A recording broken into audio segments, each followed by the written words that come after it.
Okay. இன்றைக்கி நம்ம இன்ட்ரெஸ்டான topic பற்றி பார்க்க போகிறோம். அதுதான் ஓப்பன் ரீடைரக்ட் அப்படிங்கிற ஒரு பக். ஸோ இந்த பக்கை பார்த்தீங்கன்னா அவ்வளோ பெரிய பக்கு இல்லை. ஸோ ஒரு ஓவராக வந்து எந்த பிரச்சனையும் ஏற்படுத்தாது. ஆனாலும் அந்த பக்கு வந்து இம்பார்ட்டண்டான பக்கு தான். அதனால் பார்ப்போம். ஸோ ஓப்பன் ரீடைரக்ட் அப்படின்னா என்னன்னு கேட்டிங்கன்னா, சாதாரணமாக வெப்சைட் நீங்கள் விசிட் பண்ணீங்க ப்ரௌசரில் உங்களுக்கே தெரியும். இப்போ google.comலாம் விசிட் பண்ணுவீங்க, ஃபேஸ்புக் பார்ப்பீங்க, இந்த மாதிரி பார்ப்பீங்க. அதே நீங்கள் இந்த மாதிரி ரிசைடப்பு, மூவிஸ்டா, தமிழ் ராக்கர்ஸ் இந்த மாதிரி வெப்சைட் விசிட் பண்ணும்போது நீங்கள் லிங்க் டவுன்லோட் கொடுக்க பார்த்தீங்கன்னா வேறு வெப்சைட்டுக்கு வந்து ரீடைரக்ட் ஆகும்.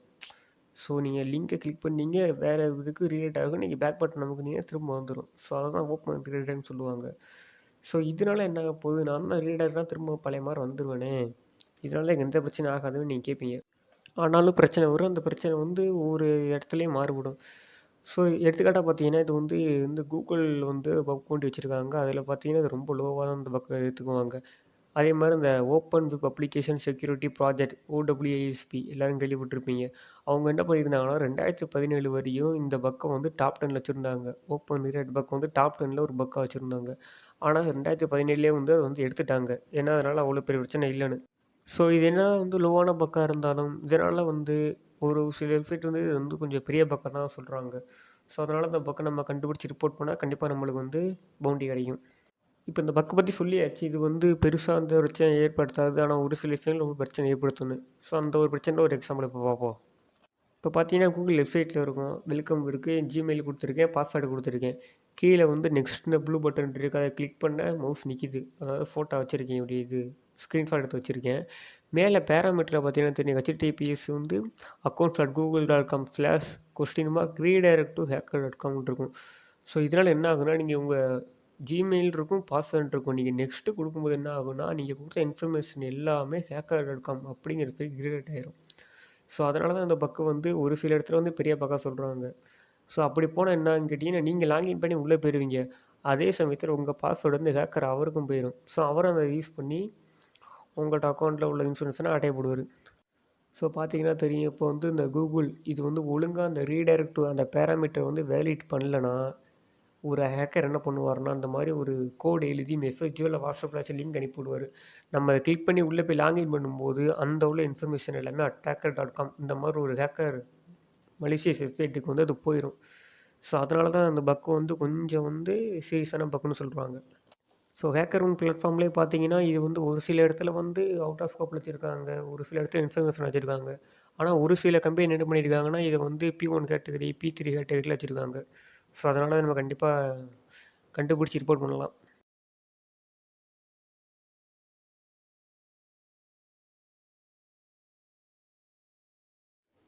ஓகே, இப்போ என்ன பக்குன்னு பார்த்தாச்சு, அதனால் என்ன பிரச்சனைன்னு பார்த்தாச்சு. ஆனால் அதை எப்படி கண்டுபிடிக்கிறது பார்க்கவே இல்லையே. ஸோ அதை பற்றி பார்த்துருவோம். ப்ராக்டிக்கலாக செஞ்சு காட்டுறதுக்கு எந்த வெப்சைட்னு எனக்கு தெரில. ஏன்னா மற்ற பக்காக இருந்தால் கூட பாட் ஃபிகர் அதில் போட்டு பண்ணி காட்டிடுவேன். ஸோ இந்த பக்குக்கு வந்து எனக்கு எந்த ஒரு வெப்சைட்டும் தெரில ப்ராக்டிக்கலாக.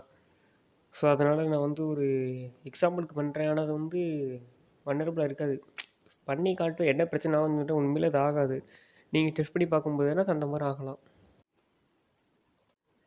சரி பார்த்துடலாம் வாங்க.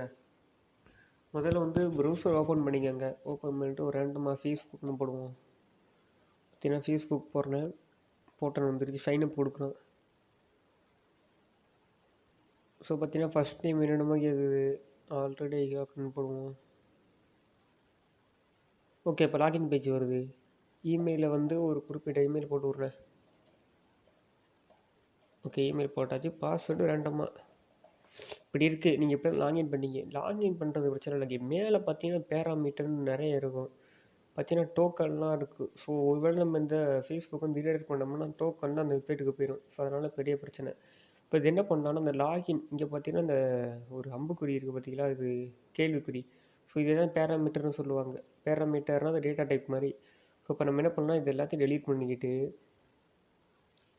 லாகின் அப்படிங்கிற இடத்துல போனால் ரீடைரக்ட் அப்படின்னு ஒரு இது பண்ணலாம். Payload redirect underline to equal to போட்டு வெப்சைட் குறிப்பிட்ட வெப்சைட்டுக்கு போடலாம். www.example.com போட்டுட்டோம்.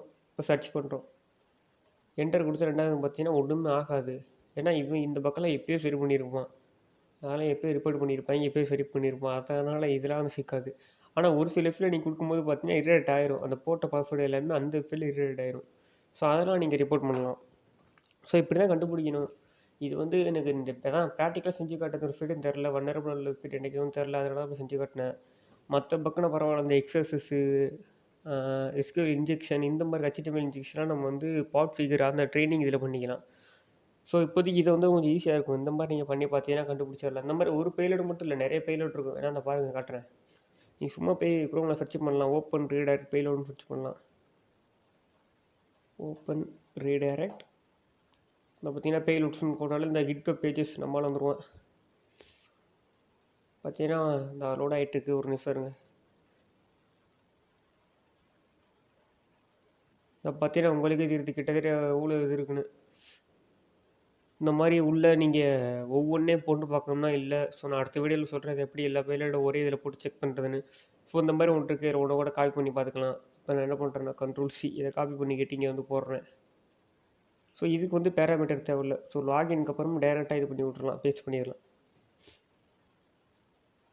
இப்போ பார்த்தீங்கன்னா வேலை செய்யலை, பேஜ் நாட் ஃபவுண்ட்னு வருது. அதான் அதெல்லாம் சரி பண்ணிடுவான் அப்போயே. அதனால் இந்த வெப்சைட் இல்லை. ஸோ மற்ற வெப்சைட் விசிட் பண்ணும்போது இந்த பக்கம் உங்களுக்கு கிடைக்கலாம். கிடைச்சா ரிப்போர்ட் பண்ணுங்க, கண்டிப்பாக உங்களுக்கு பவுண்டி தர வாய்ப்பு இருக்குது. ஓகே, இப்போ ஓரளவு பக்கை பற்றி பார்த்துட்டோம். அடுத்து வந்து ஒரு எக்ஸாம்பிள் ரிப்போர்ட் 2 இருக்குது. அந்த ரிப்போர்ட் பற்றி பார்த்துருவோம். ஓகே, முதல் ரிப்போர்ட் பார்த்தீங்கன்னா தீம் இன்ஸ்டால் பண்ணுற இடத்துல வந்து ஓப்பன் ரிலேட் பக் இருக்குன்னு ரிப்போர்ட் பண்ணியிருக்காங்க. அதில் பார்த்தீங்கன்னா டிஃபிகல்ட்டி வந்து லோ கொடுத்துருக்காங்க, சோர்ஸ் இடத்த கொடுத்துருக்காங்க, URL அதாவது http://apps.shopify.com. பார்த்தா கூகுளுக்கு தீம்ஸ் இருக்குது. கடைசியாக பார்த்தீங்கன்னா அந்த டொமைன் நேம் பேராமீட்டர், அந்த parameter domain name equal attack.com கொடுத்துருக்காரு. இதுக்கு பவுண்ட் எவ்வளோ $500 கொடுத்துருக்காங்க. அவர் கீழே சொல்லியிருக்காரு அந்த டொமைன் நேம் பேராமீட்டர் இதை வந்து ஒழுங்காக இந்த பேராமீட்டர் வந்து செக் பண்ணாமல் என்ன பண்ணுதுன்னா attack.com வந்து ரீடர் பண்ணுன்னு சொல்லியிருக்காங்க. ஸோ ஆக்சுவலாக அந்த டொமைன் நேம் அங்கே இருந்துச்சுன்னா /admin இது இருந்திருக்கு. இவர் அதை மாற்றி ஈக்குவல் டு போட்டு attack.com போட்டு பக் கண்டுபிடிச்சி ரிப்போர்ட் பண்ணியிருக்காரு. அதுக்கு $500 கொடுத்துருக்காங்க. ஸோ அடுத்து பார்த்தீங்கன்னா லாகின் ஓப்பன் ரீடைரக்ட். ஸோ இது ஒரு பக்கு அதே தான், அதே கம்பெனியாக வேறு ரிப்போர்ட் பண்ணியிருக்காரு போல். டிஃபிகல்ட்டிலோ கொடுத்துருக்காங்க.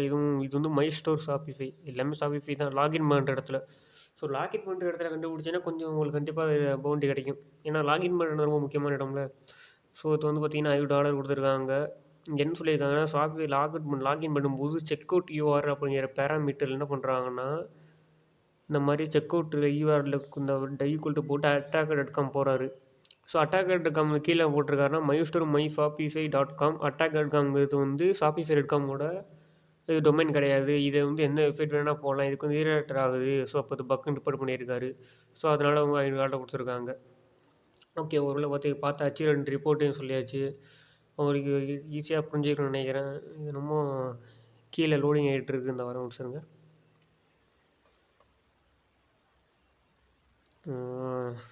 ஓப்பன் பண்ணல, ஓப்பன் பண்ணியாச்சு. சேவ் பண்ணிடுவோம்,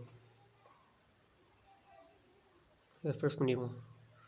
என்ன இருக்குது, லைக் பண்ணுங்கள், ஷேர் பண்ணுங்கள், சப்ஸ்கிரைப் பண்ணிடுங்க மறக்காமல்.